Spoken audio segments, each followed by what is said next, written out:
সংসারের উন্নতি আসে না কেন? আমরা সবাই চাই সংসারে সুখ, শান্তি আর উন্নতি, কিন্তু কেন অনেকের জীবনে সেটা আসে না? প্রথম কারণ পরিকল্পনার অভাব। লক্ষ্য নেই, প্ল্যান নেই, তাই বছর যায়, বদল হয় না কিছুই।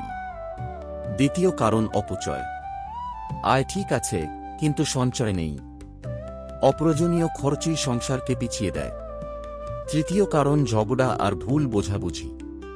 যেখানে শান্তি নেই, সেখানে উন্নতি কখনো জন্মায় না।